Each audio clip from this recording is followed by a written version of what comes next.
Deixa eu trazer uma notícia que acaba de chegar aqui. Os Estados Unidos acabaram de aplicar a lei Magnitsky contra o ministro Alexandre de Moraes, tá? A gente acabou de receber, a gente vai debater aqui junto com vocês. Tá aqui, vocês estão vendo, ó. A gente acabou de receber, tá publicado, site oficial dos Estados Unidos, vocês estão vendo. A gente tá acompanhando aqui o ministro Alexandre de Moraes, então, aí tem ali a data Não, ali é aniversário do ministro. Alexandre de Moraes, o seguinte indivíduo acaba de ser adicionado à lista, e aí é a lista da lei Magnitsky, tá? Só para a gente lembrar o que é a lei Magnitsky. A gente já falou disso algumas vezes para vocês.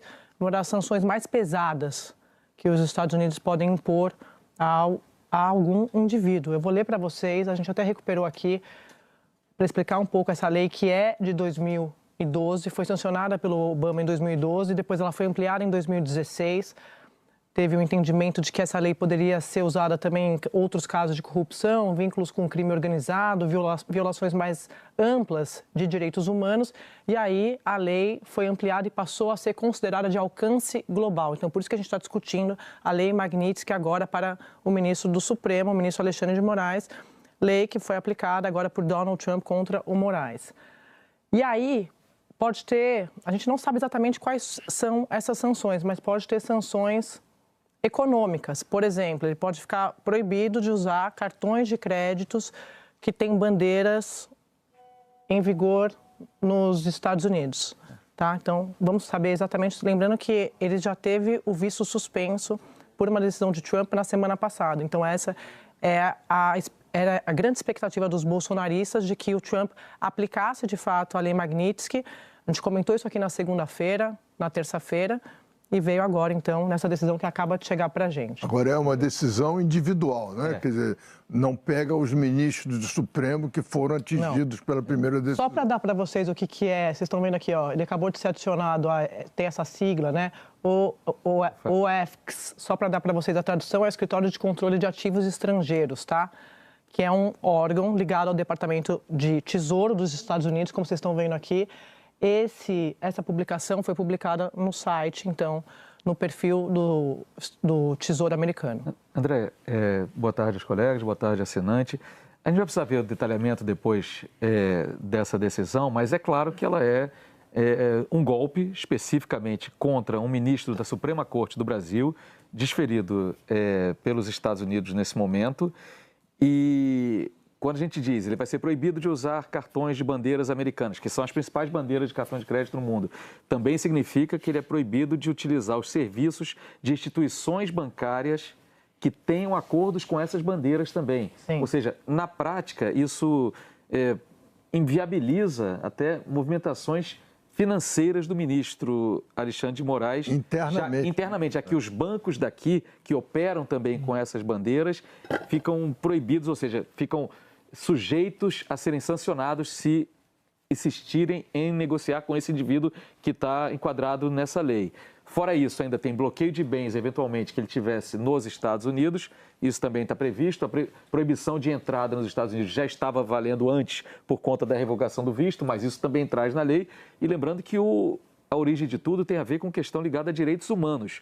Ou seja, ela foi feita por conta de um caso que envolvia um cidadão russo acusado de corrupção na Rússia, mas que foi preso e foi considerado injusta a prisão dele por ele denunciar crimes cometidos dentro da administração russa, e depois os Estados Unidos entraram nessa batalha junto com organizações de defesa dos direitos humanos, e a origem dela é em relação a quem fere, quem desrespeita direitos humanos de forma muito latente e absolutamente...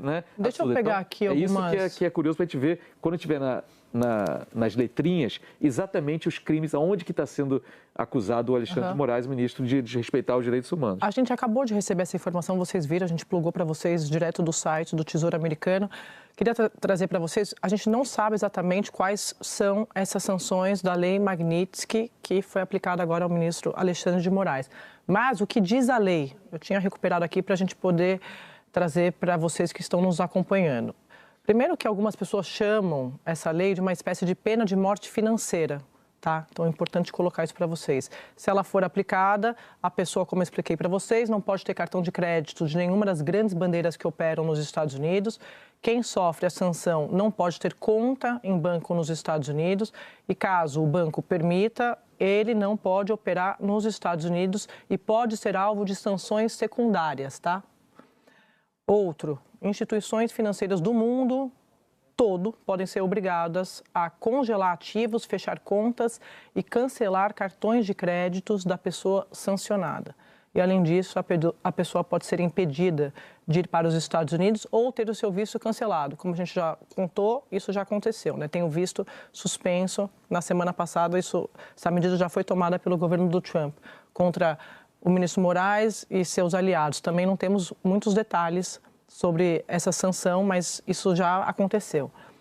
A aplicação da lei também pode levar a uma questão reputacional, pois a pessoa entraria para uma lista de sancionados que inclui violadores sistemáticos, contumazes e brutais de direitos humanos, como o Lins estava lembrando, que a origem da lei foi por causa disso.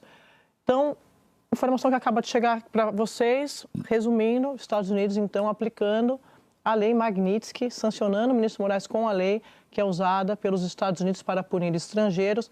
O Marco Rubio, vocês vão se lembrar disso também, o secretário do Trump, já tinha dito que essa medida estava em discussão e Eduardo Bolsonaro estava trabalhando por essa sanção a Alexandre de Moraes. Contei para vocês aqui no começo da semana, eles estavam esperando que Trump escalasse essa briga, que todo mundo que conversava com o Eduardo Bolsonaro e pedia para que ele recuasse, ele devolvia respondendo que a lei Magnitsky vinha aí. Então, veio aí, contra o ministro Moraes. O ministro Moraes que sempre foi o alvo do Eduardo Bolsonaro. Daqui a pouco a gente vai ter aqui mais repercussão política. Thomas? Eu acho muito interessante que essa decisão vem num momento particular do processo contra o Jair Bolsonaro, né? O processo agora inicia o prazo para que a defesa do Jair Bolsonaro faça as suas avaliações e, no final do mês, provavelmente o ministro Alexandre de Moraes vai dar o seu voto sobre a pena que ele imagina que o ex-presidente tem em função dos crimes que ele é acusado. É muito interessante ver isso justamente no prazo de ter a questão tarifa, mas eu acho que em relação ao processo do Jair Bolsonaro. Isso altera em algum... o que é a lógica de fazer isso primeiro com o ministro Alexandre, e não com todos os ministros eventualmente? Obviamente é uma forma de pressão. Isso é uma forma que o governo americano e a Casa Branca e o Departamento de Estado especificamente quer influenciar outros ministros que eventualmente possam votar pela condenação do ex-presidente Jair Bolsonaro no processo que começa no final do mês e vai provavelmente até o meados de setembro. É impressionante, primeiro, que o Eduardo Bolsonaro e o Paulo Figueiredo tenham esse tipo de influência, essa forte influência. Né? É impressionante. Sim. É impressionante. Sim. Tudo o que eles estão dizendo acontece. Quer dizer, eles têm realmente Não estão blefando, né? Não estão blefando, não. Eles têm um apoio certo de alguém na Casa Branca muito importante, né? Que influencia o Trump. Em segundo lugar, é muito impressionante que o Trump ache que com isso vai mudar o julgamento, o julgamento do Supremo. É impressionante também. Quer dizer, desconhecimento sobre como funciona o mundo judiciário brasileiro. Completamente à parte. Não, eles estão pensando pela cabeça do Eduardo Bolsonaro. Sim. Sem nenhuma informação adicional. Sem filtro, né? E terceiro, dificulta mais ainda a negociação no Brasil. Como é que você vai negociar agora, aceitar qualquer tipo de acordo com o presidente, com o relator do Supremo sendo punido? Sim, porque toda negociação, ela parte do princípio, vamos tirar a política de lado e discutir comércio. Uhum. Como é que você tira Mas eles estão insistindo na questão política. E é por isso que eles não querem que nenhum outro ator político tenha interlocução com a Casa Branca. Exatamente. Porque a agenda deles é essa. A agenda da retaliação, a agenda do ataque, a agenda da agressão. Eu estou trabalhando para não haver diálogo. Isso. Quer dizer, ele ficou muito claro ali. Né? A agenda dele é salvar o pai. Fala, Valdo. Eu já estava conversando aqui com o governo brasileiro e eles falaram o seguinte, com essa decisão sobre Alexandre de Moraes, fica mais claro que a disposição deles de brigar com o Brasil fica mais evidente a cada momento, né? Dentro de uma avaliação, por exemplo, a Advocacia Geral da União, a gente havia apurado antes, ela deve ser racionada pelo presidente Lula para defender o ministro Alexandre de Moraes perante a lei americana. Então, a AGU deve fazer algum movimento em defesa de Alexandre de Moraes. Estou tentando ouvir ali o Supremo se vai ter algo diretamente do Supremo. Eu acho que tem que ser via AGU, né? Nesse caso. A avaliação que quando isso vem neste momento em que o Brasil estava percebendo uma retomada das negociações e vem essa decisão de hoje, é uma decisão muito ruim. Primeiro, porque o governo brasileiro vai entender isso como uma decisão não contra o ministro Alexandre de Moraes, mas como uma decisão contra a independência do judiciário, né? Não estão atacando a figura do ministro Alexandre de Moraes, estão atacando o sistema judiciário brasileiro. Dentro do próprio Supremo, é claro que você pode ter algumas exceções lá, mas a maioria dos ministros vão se alinhar ao lado de Alexandre de Moraes. E como disse Merval, isso não vai ter nenhum poder de impedir o julgamento do ex-presidente que está entrando na fase final. Hoje, como disse o Thomas, começa o prazo para que os demais réus, incluindo Jair Bolsonaro, entreguem ali as suas alegações finais. Eles têm 15 dias, ou seja, até ali final, meados de agosto, ali 20 de agosto, eles têm de entregar as suas alegações finais e o julgamento entra ali na reta final, antes do julgamento, na prática, na primeira turma. Então, é esperado, então, Andréa, uma posição da AGU. Estou tentando conversar aqui com o ministro Jorge Messias e também com o Supremo Tribunal Federal. No domingo, eu tinha conversado com uma fonte do Supremo, já na expectativa da lei Magnitsky, que me disse que se houvesse, haveria, obviamente, reação do Supremo. O que me impressiona é a falta de análise política interna de Eduardo Bolsonaro, achando que ele pode ajudar, de alguma forma, a família. Isso só piora a situação da família, porque une ainda mais o Supremo, une ainda mais a política, que está vendo uma ameaça e um ataque. O ministro Moraes não tem desafetos no Congresso?